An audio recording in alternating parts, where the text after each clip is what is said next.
కాబట్టి ఇలాంటి సమయంలో నోటికాడి ముద్దను గుంజుకోవద్దు, మా అస్తిత్వాన్ని దెబ్బతీయొద్దు, మా ఆత్మగౌరవాన్ని బజార్ పాలు చేయొద్దు. కాబట్టి దయచేసి ఇవాళ త్వరలోనే ఒక 2-3 రోజుల్లోనే అఖిలపక్ష పార్టీలు, బీసీ సంఘాలు, కుల సంఘాలు, మేధావులతోటి హైదరాబాద్లో ఒక సమావేశం ఏర్పాటు చేస్తాం. ఒక కార్యాచరణ, ఒక ప్రణాళిక రూపొందించుకుంటాం. అన్ని పార్టీల ఆఫీసుకు పోయి మేమే కలుస్తాం.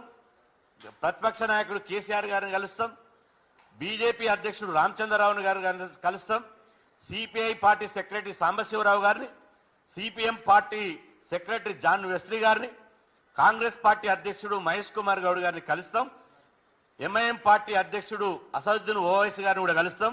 దయచేసి ఈ విషయంలో ఎవరైనా కోర్టుకు పోయిందనుకో, మీ పార్టీలో ఉంటే వాళ్ళని వెంటనే సస్పెండ్ చేయాలి.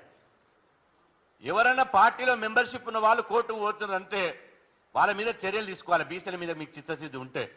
ఈ రిజర్వేషన్లు అందరూ ఒక్కటైతే ఎవడు పోడు. ఒకవేళ కోర్టుకు పోయినా కోర్టుకు కావాల్సినటువంటి మెటీరియల్ ఇవాళ ఇప్పటికే ప్రక్రియ, ఇవాళ కావాల్సినంత మెటీరియల్ ప్రభుత్వం దగ్గర ఉన్నది. కాబట్టి దయచేసి దీని మీద కాలయాపన చేసి ఈ రవాణా కాష్టం లాగా రిజర్వేషన్లు అనేది ఒక్కసారి గుర్తుపెట్టుకోండి. తేనె తుట్టె లాంటిది.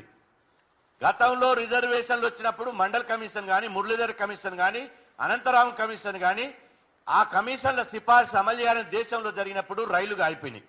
దేశమంతా అట్టుడికిపోయింది. 0.5% ఉన్నోడు, 5% ఉన్నోడు ఊర్లు వదిలి పారిపోయారు. ఎక్కడో తల దాచుకున్నారు.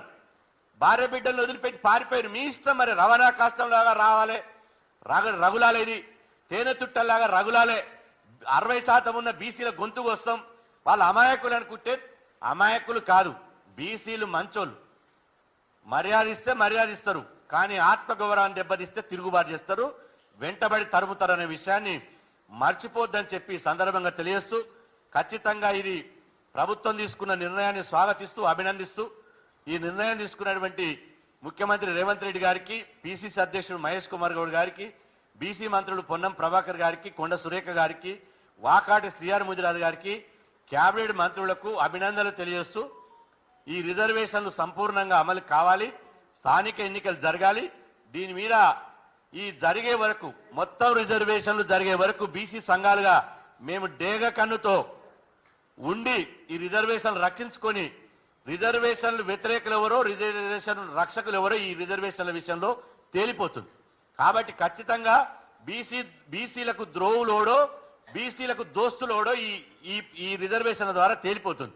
కాబట్టి దయచేసి దీని మీద ఎలాంటి న్యాయ వివాదాలకు, న్యాయ చిక్కులకు, గజిబిజి గారడి విద్యలకు తెరలేపకుండా, చీకటి కుట్రలకు తెరలేపకుండా, బీసీల ఆకాంక్షలను దృష్టిలో పెట్టుకుని, బీసీల యొక్క డిమాండ్లను దృష్టిలో పెట్టుకుని అన్ని పార్టీలు, సభ్య సమాజం, అగ్రకుల సమాజం సహకరించాలని చెప్పి మీ ద్వారా నేను విజ్ఞప్తి చేస్తున్నా.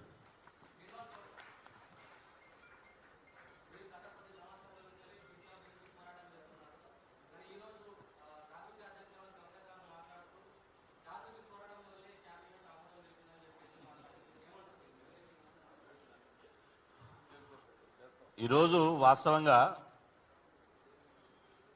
మేకలకు తోడేళ్ళు ఎప్పుడు కాపలాగా ఉండయి. ఇది వాస్తవం. ఒకవేళ ఆమె అనుకోవచ్చు మా పోరాటం వల్లనే అని. కానీ మీ పోరాటమే నిజమైతే గత 10 సంవత్సరాలుగా బీఆర్ఎస్ పాలనలో బీసీ రిజర్వేషన్ ఎందుకు తగ్గించారో సమాధానం చెప్పాలి. 2, బీసీ మంత్రులను, ఎస్సీ మంత్రులను ఎందుకు బర్తరఫ్ చేసిరో సమాధానం చెప్పాలి.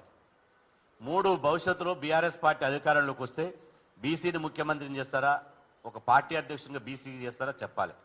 ఫస్ట్ కవిత గారు ఇంట్లో గెలిచి రచ్చ గెలవాలి. మీ ఇంట్లోనే సామాజిక న్యాయం లేదు. నేను అడుగుతున్న, సూటిగా అడుగుతున్నా. నేను అందుకనే రాజకీయ పార్టీలకు అప్పీల్ చేసిన, దానికి ఓదలుచుకోలేదు. కేసీఆర్ గారు కులగణనలో ఎందుకు పాల్గొనలేదు, కేటీఆర్ గారు కులగణనలో ఎందుకు పాల్గొనలేదు, కిషన్ రెడ్డి గారు ఎందుకు కులగణనలో పాల్గొనలేదు. అందుకనే ఈ తొవ్వితే వెళ్తా ఉంటాయి. దయచేసి ఈరోజు ఆమె ఈ పొత్తుల ఇత్తేసి నాది కూడా భాగస్వామ్యం ఉందని అనొచ్చు.